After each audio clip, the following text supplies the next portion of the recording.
भक्तजनों, हर हर महादेव। शिव शिव महापुराण भाषा तिथि पार्वती खंड का 40वां अध्याय। बारात की यात्रा। ब्रह्मा जी बोले, अब शिव जी ने अपने नंदी आदि गणों को बुलाकर प्रसन्नता पूर्वक अपने साथ चलने की आज्ञा दी। सभी गणराज अपनी अपनी सेना को लेकर सभी प्रधान गणों ने अपने साथ असंख्य असंख्य और करोड़ों करोड़ गणों को साथ लेकर विविध रूप से शंकर जी के विवाह में प्रस्थान किए। सभी गणराज सहस्त्रों हाथ वाले, जटा मुकुटधारी, मस्तक पचन रेखा धारी, नीलकंठ और त्रिनेत्र थे। सभी रुद्राक्ष धारण किए तथा सद्भस्म को धारण करने वाले हार, कुंडल, केयूर और मुकुट आदि से अलंकृत थे। विष्णु, इंद्र और मुझे ब्राह्मण के गण अलग ही कांतिमान और अणिमादिक गुणों से युक्त थे। कोई भूमि पर चलने वाला, कोई आकाश में उड़ने वाले और कोई पाताल में विचरने वाले तथा कोई सातों स्वर्ग में चलने वाले थे। क्या अधिक क्या कहें, सभी लोक में रहने वाले गण शंकर जी के विवाह उत्सव में सम्मिलित हुए। इस प्रकार सब गणों से युक्त शंकर भगवान अपने विवाह के लिए हिमालय के नगर जा पहुँचे। तब उनको वहाँ पहुँचा हुआ जानकर शत्रुओं को भय भीत करने वाली चंडी, रुद्र की भामिनी प्रसन्न होकर सप्रेम वहाँ आई। प्रेत उनके आसन थे तथा सर्पों के आभूषणों से भूषित सिर पर महान कांतिवान सुवर्ण के कलश को धारण किए हुए थी। उन्होंने अपने करोड़ों गणों के साथ वहां आकर प्रीत पूर्वक कुतूहल और उपद्रव करना आरंभ कर दिया। उनके पीछे रुद्र के 11 करोड़ प्रिय गण डमरू और भेरी तथा शंखों के शब्द कर रहे थे, जिससे तीनों लोग व्याकुल हो गए। दुदुम्भी के शब्दों से और भी कोलाहल होने लगा, जिससे सारा मंगल दूर होकर सारा जगत मंगलमय हो गया। उनके पीछे सब देवता उत्साहित होकर चलते थे। उनके पीछे लोकपालों और सिद्धों का समुदाय था तथा सबके मध्य में बड़ा विशाल छत्र धारण किए अपने गणों सहित भगवान विष्णु गरुड़ पर शोभायमान हो रहे थे। उनके साथ वेदों तथा शास्त्रों से मूर्तिमान मैं भी उस मार्ग में शोभित हुआ। इंद्र भी अपने गणों सहित ऐरावत पर आरूढ़ नाना प्रकार के आभूषणों से युक्त शोभित थे।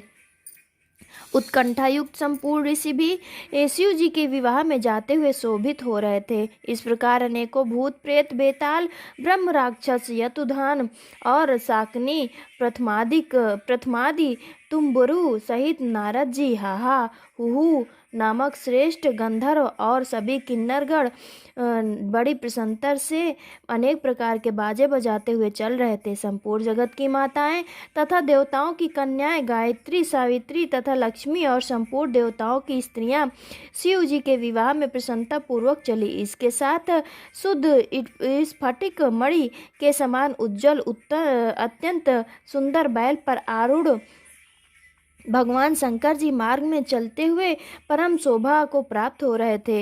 हे नारद, ये मैंने शिव जी की वर यात्रा कही। अब हिमालय के घर के सुंदर वृतांत को सुनो। तिथि पार्वती खंड का 40वां अध्याय समाप्त।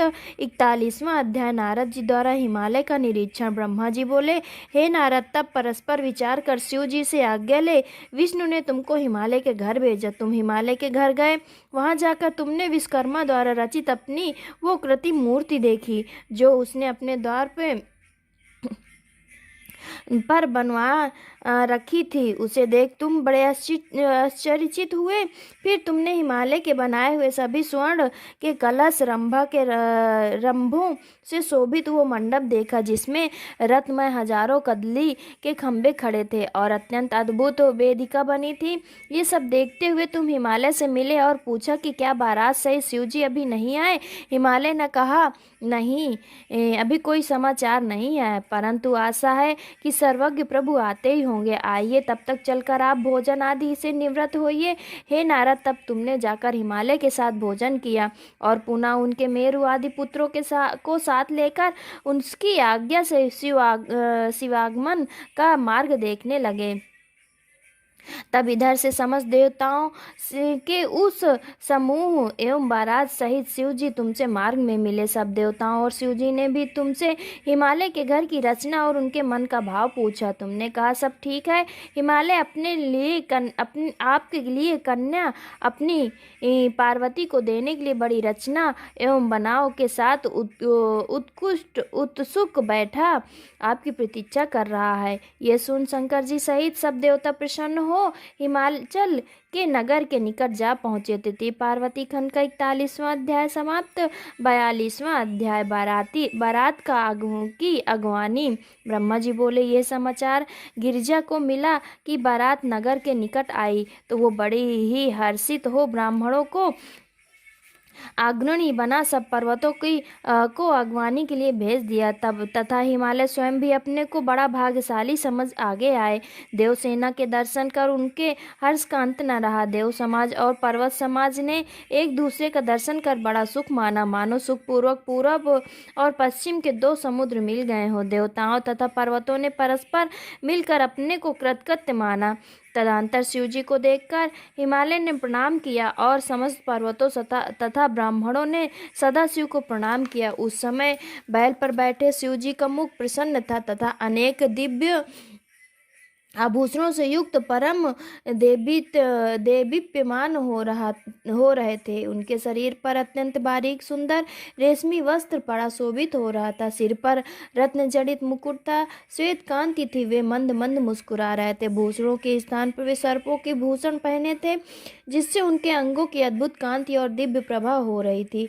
लोकपाल हाथों में चामर लिए उनकी सेवा कर रहे थे। उनके बाएं भाग में मैं और दाहिने में विष्णु, पीछे इंद्र और इधर उधर सब देवता गण विराजमान थे। ये सभी वरदानी शंकर जी की स्तुति कर रहे थे। इस समय गरुड़ पर बैठे विष्णु जी को और हंस पर बैठे मुझको देखकर हिमाचल ने आदर पूर्वक प्रणाम किया और शिव जी के इधर उधर तथा पीछे वाले सब देवताओं को प्रणाम किया। फिर शिवाज्ञा से हिमालय सबके आगे आगे होकर अपने नगर को चले और पीछे शेष देवगढ़ शिव जी के साथ चले। सभी हिमालय के नगर को देखकर उनकी प्रशंसा करते हुए वहां गए जहां शिखर पर सबके ठहरने का सजा हुआ स्थान बना था। वहां पर भी हिमाचल ने उत्साहपूर्वक वर का स्वागत किया और समस्त देवता मुनिगण अपने अपने सुंदर श्रृंगार का शिव जी के साथ हिमाचल के घर चले। उस समय मैना ने शिव जी को देखने की इच्छा प्रकट की। है मुनि, तब तुम बुलाए गए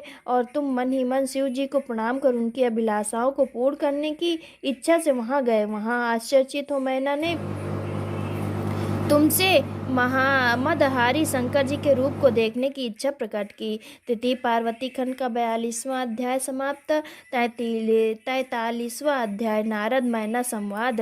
मैना बोली, हे मुनीश्वर, मैं उन भगवान शंकर को देखना चाहती हूँ। उनका रूप कैसा है? उनके लिए इतनी उत्तम तपस्या करनी पड़ी। ऐसा कहकर हे नारद, मैना तुम्हारे साथ चंद्रशाला में गई। तब उनके इस अभिलाषा को जानकर अंतर्मयी शिव ने मुझ ब्रह्मा और विष्णु जी से कहा, है भाइयों, तुम लोग अपने अपने देवताओं को साथ लेकर हिमालय के द्वार पर हमसे पृथक होकर चलो, हम सबके पीछे चलेंगे। शिव जी के इस कथन को विष्णु जी ने सबको समझा दिया। सब देवता उसी प्रकार चले हैं। नारद तब महल के ऊपर अट्टालिका पर चढ़ी मैना सभी का दर्शन करने लगी। देवताओं की सेना देख मैना साधारणता प्रसन्न हुई। तब पहले अनेक वाहनों पर चढ़े गंधर्व आए। अनेक प्रकार के बाजे बज रहे थे।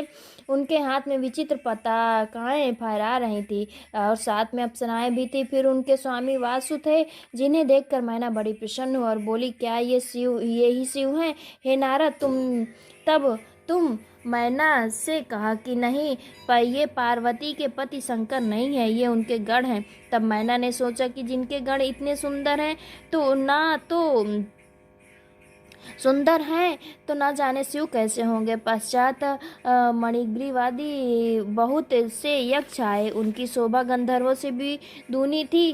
तथा मणिग्रीवा को भी देखकर मैना ने कहा, क्या ये पार्वती के स्वामी शिव हैं? तब तुमने कहा, नहीं, ये शिव जी के सेवक है। इतने में अग्नि पहुँचे, उनमें मणिग्रीव से भी दूनी शोभा थी। तब मैना ने पूछा, क्या ये गिरिजा के पति शिव हैं? तब तुमने कहा, नहीं, इतने में नए तत्व आए जो यम के से भी दुगने सुंदर थे। मैना ने कहा, क्या ये शिव हैं? तुमने कहा, नहीं। इतने में वरुण आए, वो भी दुगने सुंदर थे। इसी प्रकार यक्ष, कुबेर, ईशान, फिर देवराज इंद्र, फिर चंद्रमा, फिर सूर्य, फिर तेज पुण्य भृगु और फिर देवगुरु बृहस्पति, ये सभी एक दूसरे से बढ़कर दुगने तेजस्वी ऋषि मुनि और देवता अपने अपने गणों सहित वहां आए, जिन्हें देखकर और मैना ने तुमसे यही कहा कि हे नारद, क्या ये पार्वती के पति शिव जी हैं? तुमने कहा, नहीं, ये अमुक अमुक देवता हैं। तब अपने और ऋषियों सहित मैं धर्म पुंज ब्रह्मा वहां पहुंचा, जिसकी सभी स्तुति कर रहे थे। तब इस प्रकार मुझे वहां पहुंचा हुआ देखकर मैना ने अत्यंत हर्षित होकर कहा, क्या यह पार्वती के पति होंगे तुम? तब तुमने कहा, नहीं। इतने में सर्व शोभा संपन्न मेघ के समान श्याम वर्ण वाले चतुर्भुजधारी धारण किए विष्णु भगवान वहां चले आए, जिनमें करोड़ों कामदेव के समान शोभा हो रही थी। वे पीताम्बर को धारण किए अपने तेज से प्रकाशमान थे, जिनके कमल के समान नेत्र थे और जो शांत भाव से गरुड़ पर आरूढ़ थे। वे विष्णु शंखनादि लक्षणों से युक्त एवं मुकुट आदि से शोभित थे। उनके वक्ष स्थल में श्रीवत्स का चिन्ह था तथा वे लक्ष्मी के पति भगवान विष्णु अप्रमेय शोभा से युक्त थे। तब उन्हें इस सुंदर रूप को देखकर मैना चकित हो बड़े हर्ष से बोली, निसंदेह पार्वती के पति शंकर भगवान यही है, हे नारद। तब तुम कौतुकी ने मैना के वचन सुनकर कहा, ये भी शिव नहीं है, किंतु ये विष्णु भगवान है। पार्वती का वर्ण करने वाले शंकर जी इनमें से कहीं बढ़कर हैं। मैं उनकी शोभा का वर्णन नहीं कर सकता। वे समस्त ब्रह्मांड के नायक, सर्वेश्वर और स्वयं प्रभु हैं। तब इस प्रकार नारद के वचनों को सुनकर मैना को बड़ा प्रसन्न हुआ। उन्होंने समझ लिया कि पार्वती बड़ी भाग्यशालिनी है। मेरा अहोभाग्य है कि उसको इतने महान शोभाशाली देवता के नायक की प्राप्ति होगी। मैना ज्यों इस प्रकार शब्दों में अपने भाग्य की प्रशंसा कर ही रही थी, त्यों ही अद्भुत रूप धारण किए भगवान शंकर वहां आए। मैना का गर्व नष्ट करने वाले विचित्र गण उनके साथ थे और वे अपने को माया से निर्लिप्त तथा निर्विकार दिखाते हुए आए। तब उन भगवान शंकर को आते हुए देख तुमने उन्हें प्रेम पूर्वक मैना को दिखाया और कहा कि हे सुंदरी, देखो, ये वही भगवान शंकर है जिनके लिए पार्वती ने तपस्या की। ये सुनकर मैना प्रसन्न हो गई और शिव जी के अद्भुत रूप वाले गणों सहित उन्हें देखने लगी। इतने में शिव जी के अद्भुत सेना वहां पहुंची। उनके विविध और विकराल अंग तथा वैसे ही सब विचित्र स्वभाव थे। कोई वायु रूप धारण किए पताका के समान मरमर शब्द कर रहे थे। कोई टेढ़े मुख वाले तथा कोई विरूपाक्ष थे। बहुतों के विकराल दाढ़ी मूछे थी। कोई पंगु, कोई नेत्रहीन, कोई दंड पास धारण किए, किसी के हाथ में मुद्गर और कोई विरुद्ध वाहन को चढ़ा हुआ। कोई श्रृंगी बजा रहा था और कोई डमरू तथा कोई गोमुखी, कोई मुखहीन था और किसी के विकट रूप।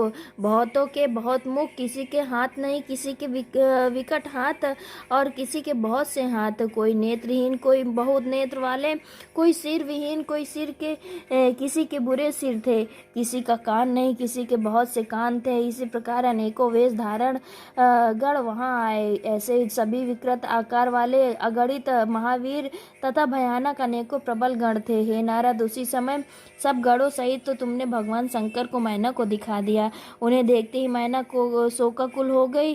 जब उन 5 मुख वाले तथा 3 नेत्र वाले भूषित भगवान को मैना ने बैल पर चढ़े हुए देखा तो वे सर्वथा ही अधीर हो गए। उनके सिर पर जटाओं का जूड़ा बंधा हुआ था, सिर पर चंद्रमा शोभित थी। उनके 10 हाथ थे और हवे कपाल धारण किए हुए व्याघ्र के चर्म ओढ़े हुए थे और अब उनके हाथ में पिनाक धनुष था।